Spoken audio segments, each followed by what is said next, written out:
Okay, so I'm Don McIntyre. I'm the founder of the Globe 580 class. This is hull number 01. I started the whole thing, and name's TREKKA on the hull, and that's after John Guswell's TREKKA, first little boat to go around the world in about 1956. So a lot of fun. Okay, great. Would you take us through your deck layout? Yep, sure, no problem at all. Mm-hmm. Yeah, just crack on. Oh, crack on? Yeah. Okay, so basically with the class, it's a one design class and all the boats are more or less the same hull and deck and so on, but you get some area of individuality. You can do any type of deck layout you want. You can modify the cockpit companionway and a few other little things. So mine's very traditional, okay? Everything's leading back to the cockpit, so I can do everything without having to go forward because the boat's weight sensitive. I have a head sail reefing system. I'm the only one to fit that so far. And my mainsail reefing system, luff lines and leech lines come back to the cockpit. And it's pretty, apart from that, it's very conventional because I'm from the old school, you know, I'm from 40 years ago. So nothing super secret about it. The big thing that I've got that none of the others have is an EVA deck foam on deck. I warned them all, I said, you're going to love this stuff, it'll change the feel of the boat.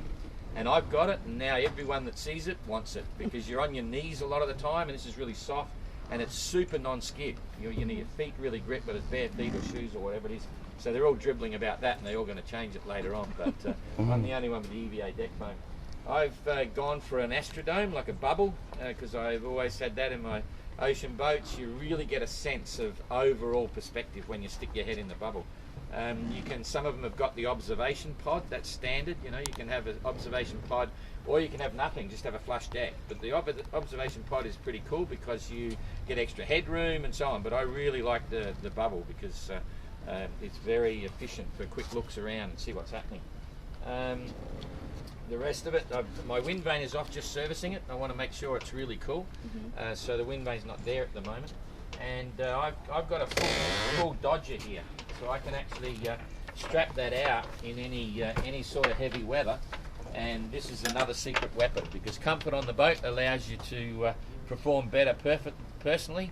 And I'm not expecting to have any water down below with this little deal, so that's pretty cool. So tell me about your steerage. Okay, well there's a few things here. As I say, the South Atlantic wind vane's off. I'm just servicing it before we leave, but that's vital and it's part of a big part of the concept of the boat to be able to steer it under wind vane. We don't want to get super sophisticated with lots of electrical power and have electric autopilots going. You can have one very small, simple electric tiller pilot, and that clips onto a little fitting here under the tiller. So it's an electric autopilot. It'll steer from there, but 100% of the time you're basically using the wind vane to steer. The only time you really want to steer if it's fun, or in extreme weather if you want to do something particular, you'd be hand steering. So that's pretty straightforward. These are dagger boards. There's two dagger boards that when we need it to make the stern bite in, or downwind in big seas, you can push those down and it's like a bit like a surfboard, so it's kind of cool. That's an option, it's not required under the class rules, the fins. Some boats don't have them, but most of them will have them. That's pretty cool.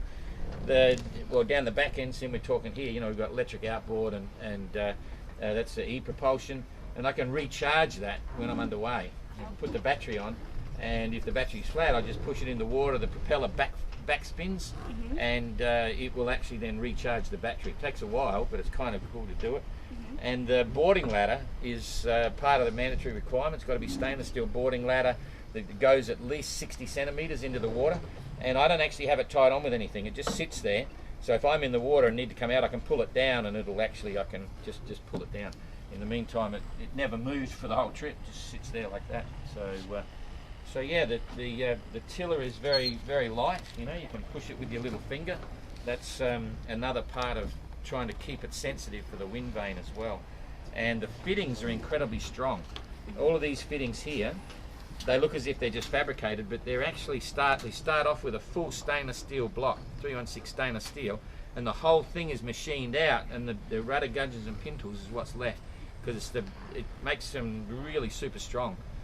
We don't want to have any failure with the rudders and steering gear, touch wood, so everyone has to have the same fittings. We manufacture them in bulk, so it keeps them very strong. Same with the chain plates and everything on the bowsprit fittings. They're all identical. Everyone has to buy that kit to make sure there's no failures. Yep, ready. All right. So how do you take a shower? How to take a shower? Ooh, jeepers, depends. If it's raining, you usually strip off straight away and make the most of every opportunity. We don't have a lot of water on board. We have to depart here with 100 litres, so you usually sort of look after that quite well. And then we have baby wipes. You start off if it's really bad and you can't do anything, baby wipes. But then usually if you have a saltwater shower, in the bucket here in the cockpit, just keep going. And if you've got enough, you can rinse off, especially your head and stuff. If you've got your hair with fresh water as well. So it's not as bad as you think because you're the only person on board, Well, and bathing is optional in the sailing world. No, but hygiene's important, and I've never had a problem, being at sea by yourself. It's easy. You just, if you're really, especially when it's warm, you're in the salt water bucket all the time, and cool off. So, but baby wipes is a big one. We don't throw them over the side because they're not biodegradable. We keep them all and then bring them back. That's about it. When you get fresh water, if it's raining, you catch it in buckets and then use it for a big one after. If it's little bits, Yeah. And how would you use the toilet? Oh, you want to see my toilet? Yeah. This is the first stage of the toilet. One of the great pleasures of going to sea is having a pee over the side. Right? But on a little boat like this, it gets very complicated because the boat's quite dynamic, and so you can't. So I've got 2 pee bottles, one without a cap and one with a cap. So I'm in here and I just fill up and just over the side. But it's quite, there's very few places because the boat's so small where you can stand up and safely have a pee over the side. The bottle down below, if I'm locked up, has a cap on it, and I get it later. And if you're going to have a dump, you can actually use a bucket, but I rarely use a bucket. I'll usually dump off the side. It's easier when you're sort of hanging off the leeward side or whatever it is. But if it's too bad to do that, you just a bit of water in the bucket, have a dump, and then over the side. Do you have a favourite dump spot? Usually on the corners here. You just sort of brace yourself and stay clipped on, and then you're hanging out the side, So it's not so bad. Yep. We've got a luxury here. We've actually got toilet paper. On the last trip I did 4,000 miles across the Pacific in an open boat doing the bounty boat thing.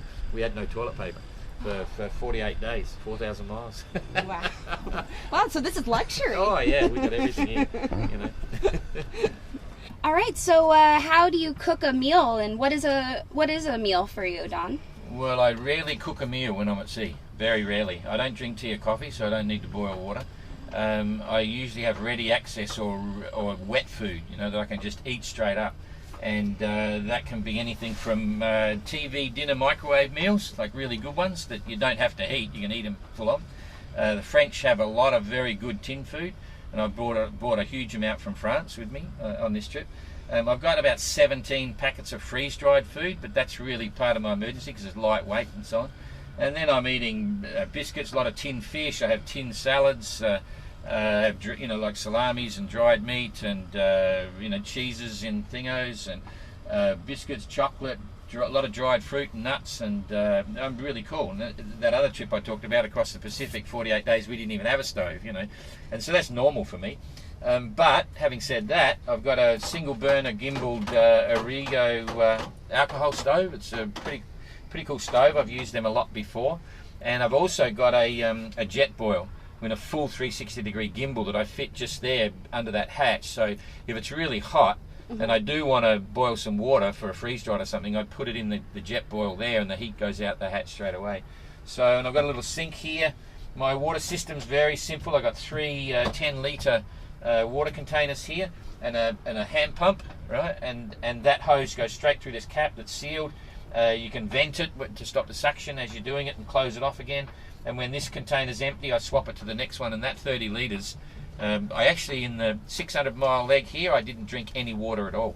I drink fruit juice and mainly cranberry juice. It's my favourite drink. I drink cranberry juice all the time, so that's all I had. I didn't pump any water out. That's still Lagos water. So anyway, and I've got a little sink there. But interestingly, this sink is more valuable if you do get water down below. The idea is that these bunk risers are watertight, okay, so the water won't travel into there. We've got 3 bilge pumps, but I can actually sponge out the little bits and sponge it into the sink to get it out if that hatch is shut.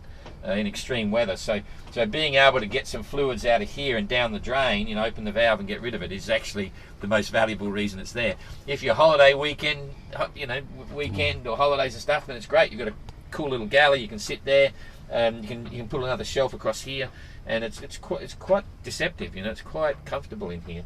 This is our watertight bulkhead, of course. That's sealed off, and when I'm at sea, I just shut that hatch. But normally that's a bunk. I'm the only boat here that's got full upholstery, but I've left most of it behind. But I've got 4-inch upholstery on my bunks, and I've got pillow. The pillowcase is getting washed, and it's very comfortable down here. Yeah, I can see that you have your the leaf so that you don't fall out of your bunk. Yeah. There's two parts here. This is the lee cloths. They're just traditional lee cloths you get in your bunk and tie them on. So I can then sleep on the high side all the time, which is faster anyway. Some of them are sleeping on the floor, but I don't even bring the floor. I've got floorboards, cabin sole over the keel frames. That's all. But here I'm standing on the hull. It's 20mm thick plywood. You're never going to fall through it, and it just gives you a little bit more headroom. So, and then the other thing that I've done, that because I spent a bit of time on small boats, these are actually spray curtains. So I can actually roll these out and hook them up here. So when I come down below with my wet weather gear, or if there's water there, even then with the hatch open, it's not going to blow in onto your bunk. So I've got spray curtains each side that I can just roll up when it gets tough. And I can sit there and put my wet weather gear on before I get out. I can brace myself here and stand. I can actually stand here. Oh, you can't see it, but I can stand really, really well. Just brace myself. I don't even have to hang on because my shoulders fit perfectly in the hatch. So for me, it works very well. And this seat is where you spend a lot of your time if it's bad weather, because I just come here and I just sit here and hang out as if I'm cruising in a Cadillac or something. So you really you spend a lot of time here if it's sus weather, and with the Dodger, it's really cool. Even when it's good weather, because you want to stay out of the sun sometimes, but be in the open. Yeah. So the layout works pretty well. So do you get to, what kind of routine do you have when it comes to sleep? No routine, but it's nice to sleep at night time. So your body clock just works that way. But when you're tired, if you're busy, and I haven't been busy on this boat yet because it's very simple to sail, you have to get sleep, and it'll be any time when you need it. Even for an hour or 2 hours. I got an embarrassingly large amount of sleep on this last 600-mile leg. It was unbelievable, because the boat really looks after itself. We had all the wind was downwind, we had it all behind us. So the wind vane was steering one night. I was under bare poles for, I came below at about 9 o'clock-ish, and I didn't go back on deck till 7 in the morning. And it was just sailing under bare poles at like 5 to 8 knots and stuff, or 4.5, just surging and stuff with nothing up. And I got 7 hours sleep that night in 3 sessions, and felt very comfortable, So yeah, there's no set routine. You just get it when you need it. Yeah. Would you show me your power storage and let us know how you navigate? Okay, so the power's pretty simple, but at the same time, there's no such thing as simple when it comes to electricity. So I've got two 100 amp hour batteries on the other side of this bulkhead, right up against the bulkhead. Down low, they're all tied in special mounts, so even in a rollover and upside down, the batteries won't move. Then all the main cabling for that comes through that bulkhead here, through watertight glands. So even if that bulkhead is completely 100% sealed, so the main power leads come through into this compartment, which has got all of my various bits of wiring for a very simple electrical system. All I've got is 2 sets of navigation lights. I've got 2 lights inside here, it's a red night light. I've got another little one here. I've got a VHF radio here, which has got an AIS on it. I've got a music system, stereo music system, and then I've got an echo sounder, and I've got a compass light on the compass outside. I've got a compass inside here as well. So when I'm down below, I can see what's going on. It's a Plastimo handbrake compass, but it works just the same. And then I've got a lot of charging ports. So I've got waterproof, twin waterproof USB ports there. That's a 12-volt socket. I've got another 12-volt socket here. And then I've got a radar detector at the back there, and a transponder, which increases the size of my radar signal. And I've got what else have I got? And then the solar panel charging system. So the solar power is the only charging I have. I've got 2 solar panels outside, which run out at about 150 watts, and I've got one 50-watt mobile panel that I can take out and plug in. So the solar panel regulators are here. I've got a 240 volt inverter to give me normal electricity to charge computers and whatever else I need, and the various regulators, and then the monitoring systems to tell me what power's going in, what power's coming out. And they're 2 independent systems because if you have an electric autopilot, which is here, under the class rules, it has to be a completely standalone system so the pilot doesn't drain the power on board. So you have 2 of everything, 2 battery systems, 2 master fuses, 2 lots of regulators, so you can move them around. So it's pretty simple, but it's still important to get it done right. And this is a blaster masterpiece. A guy that came and did it all for me for nothing. You know, hey, that's cool. A good price. Yeah, it was really cool. He worked flat out for about 10 days, I think, you know, to build the whole system. So it's pretty cool. So did you forget anything from Portugal to Lanzarote, or? Yep. I forgot the phone charger because not that I can use the phone, but that's for the iPhone. I've got satellite phones and everything that we use for safety. But I also forgot to learn how to use my new cameras. So I had 3 brand new cameras, all the best, and I couldn't work any of them. And because you got to download apps, which I didn't know about, and blah, blah, blah. And then the iPhone went flat, so that was a bit of a bore because I like sharing what goes on, you know. But hopefully we leave tomorrow, and I still haven't worked out the cameras. That's the only problem, but I will do. That's the afternoon duty. Yeah, sometime. I'm not sure when. It's going to be a crazy night tonight. Yeah. And anyway.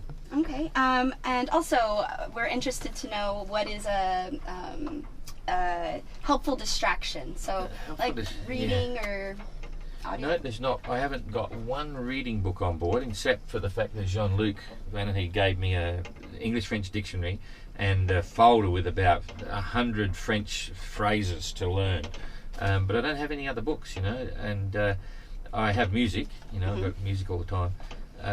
And that's about it, because when I'm out there I enjoy absorbing what's going on, and even if there's nothing going on, I'm quite happy in my own space, and I can daydream forever and a day, although I haven't been out for 30 days for 11 years, and I was just thinking yesterday, well, maybe I might need a book. I don't want to get bored, but I don't think I will, because I'm bringing my computer, so if there's the sun I can plug it in and I can play, not games, but I can write things and, you know, dream up the next things, you know. Yeah, that's great. But I think I might need to get a book or something. I'm not sure yet. Well, it's probably good for you to have that kind of quiet time, because you're just always doing so much. Yeah, it's pretty nice out there. We've got building a full moon, which is really cool. So I absorb, what would you say?